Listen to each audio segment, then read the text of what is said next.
So UMG has pulled all of its music from TikTok, as you probably have heard. And there's been a lot of corporate articles and reactions. And as I surveyed the streets, I'm like, you know what? I don't feel like all of the truth is being told. Now, coming from somebody who is not only a influencer or creator, but also an independent artist, and also has sat in on record label meetings, labels owned by UMG, and hearing what they had to say, I feel like I actually have the authority to speak on this topic. So let's look into this and see what it means for artists that are signed to UMG, for TikTok creators, and what this means for the culture of social media, in my opinion, and what's to come going forward. For those of y'all that don't know, UMG is a big record label conglomerate that is responsible for some of your favorite artists and 32% of the music that comes out of the music industry. So when UMG and TikTok first reached a deal, I mean, let's keep it 1,000. UMG wants to monopolize the music industry.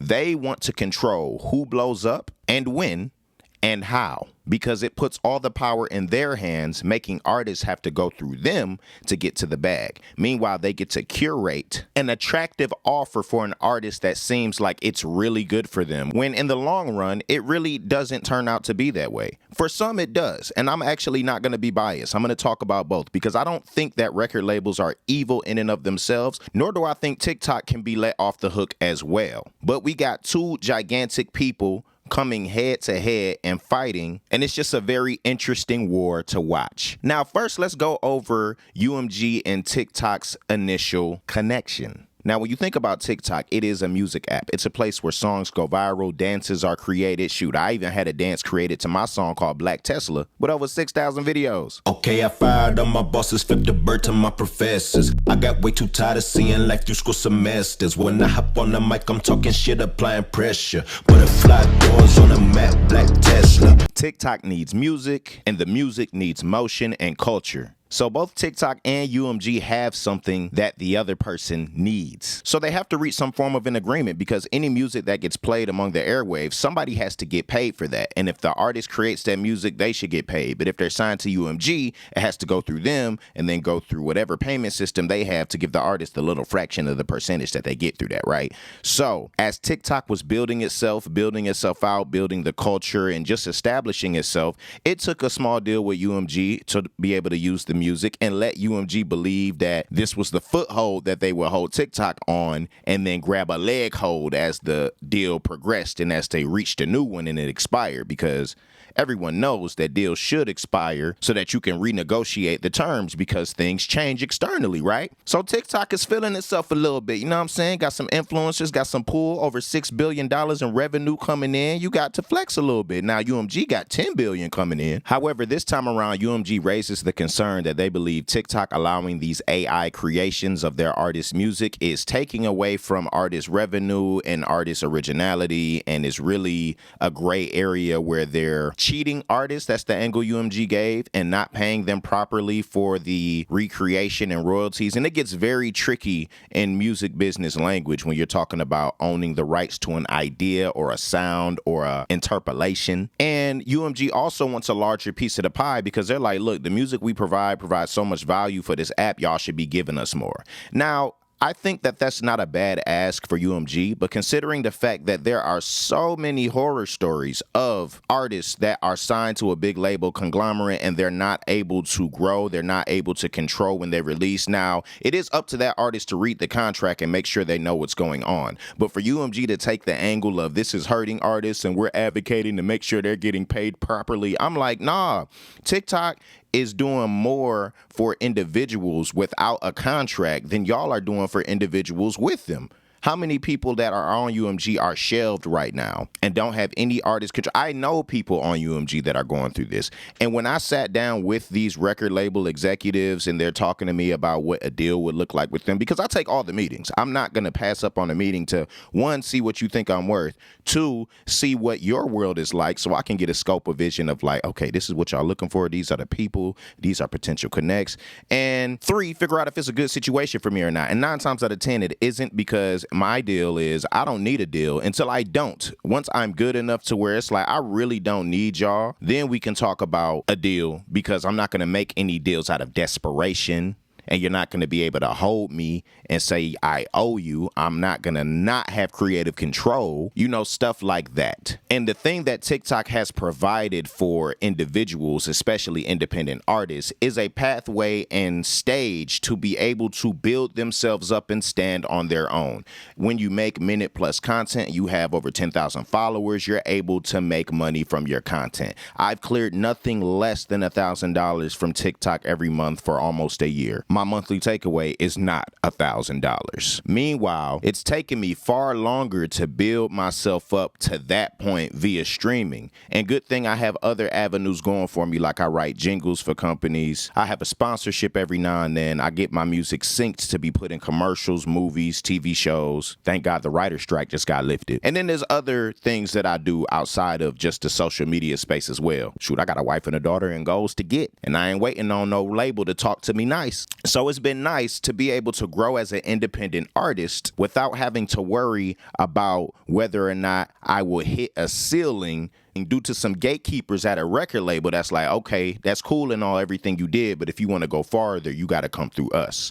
TikTok is like, nah, we'll give you some money, just give us your value, give us your content, give us your time, and you're free. And now things are wide open for independent artists because UMG has pulled the music because they wanted to negotiate a new deal with TikTok where UMG gets a higher percentage of the revenue. And this is the problem I have with UMG being greedy, wanting to monopolize the music industry and corner the market and control, like I said, who blows up, when, and how, and to be able to gather more information about this social space, because in these record label meetings, y'all, they're asking me how to go viral. I've sat in many of them to where they find their way about asking it, but they actually end up doing the same thing. Some of them be like, yeah, so here's what we're doing over here and our clients are going viral. What are you doing?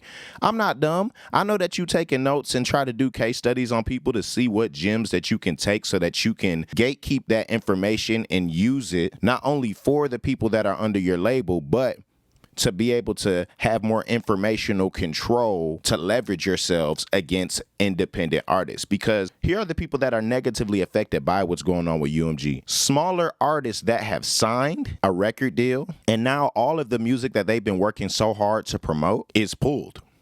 And so it screws them over. And that sucks. Because when you think about how that smaller artist got signed, like when my song Windows blew up, it's my biggest song with like over 10 million collective streams amongst all streaming platforms. I got a lot of record labels wanting to either get that song or to sign me off of that song. And if I would have took that deal, yeah, maybe I would have got $250,000 or whatever the numbers they were offering up front. But if I wasn't a good steward of that money, using that to promote myself properly, setting aside some for taxes, knowing the business and how it works, then I would have been stuck to where not only do I owe this label back in advance that they gave me, but now the very means to make the money back on the platform that works the best is pulled from under me. And so my heart goes out to those artists that took a deal. And also my heart goes out to the many influencers that have used bigger artist content, such as Drake or Taylor Swift. Taylor Swift is a big one. And when you use their content or their music in your content rather, then now that video is muted. And TikTok is not going to promote a muted video because there's no value in it. So a bunch of creators that have been making money, if their videos were making money off of, whatever, using a song in the background and they use that in their content, now those aren't making any money anymore. But where is the good road? Where's the yellow brick golden path that actually exists right now for the time being? Because I do believe that UMG is going to negotiate new terms with TikTok and end up taking a deal. But they did try to go out and call TikTok a bully and say they're not advocating for artists, when it's just like, man, I done seen more offered checks and real checks from TikTok than I have from UMG, even though I'm not associated with them label wise. But any meetings that I've had with them, I've had meetings with Black TikTok, with TikTok Shop, with Sound On TikTok. I was one of the first artists, if not the first artist, that Sound On TikTok streaming platform or distribution platform. They talked to me and asked, what do artists need? I was in Miami on the beach taking a Zoom call, and they were asking me as they were building out Sound On, what is it that artists would need as an artist that's independent? What are you looking for? UMG, are you doing that type of stuff? Or are you just trying to line your pockets? Now, I know everybody got to eat, but I feel like y'all trying to get fat. But this creates an open lane for independent artists to be able to showcase their music. Because if UMG contributes 32% of the music that we hear, then 32% of the competition has been removed off of TikTok, giving a big lane for independent artists to show their stuff. And I feel like it would be advantageous of TikTok incentivizing independent artists by boosting them, showing them, hey, we have y'all back. So that the next time that anything happens where UMG is trying to use articles of influence and the people they have connections to, like Billboard, to say not so good things about TikTok, you have real people in the flesh that have been affected positively and independently, where they don't have any contracts or strings attached to how they get their money. That's like, yo, we not standing for this. This is what we like. And even though there are people negatively affected by this UMG pulling off their music and pretty much throwing a hissy fit about what TikTok is doing, I think in the long run, it's better for the music business climate so that more artists can have direct access to the money and the positioning they deserve to have based on their music and their creations. So what am I going to do with all this? I'm going to show y'all this music, and I'm going to continue to put out videos that go viral and get this shmoney on my own until I've made enough to where I don't want to work so hard. And then I'll consider signing a favorable record deal that will give me a huge lump sum up front, good payback terms, creative control, and access to the media outlets and sources that I may want if my goal is fame. Me, if I end up famous by mistake, that's fine. I like being able to go to the grocery store and do my thing without people to be like, hey, J Pitts. Now, it's happened a few times, and because I'm not like a sensational person like that, at least in my opinion, when it comes to just like how I move and act, you know, usually it's just on some cool familial homie, what's good type stuff. Hey, thanks for watching my stuff, you know.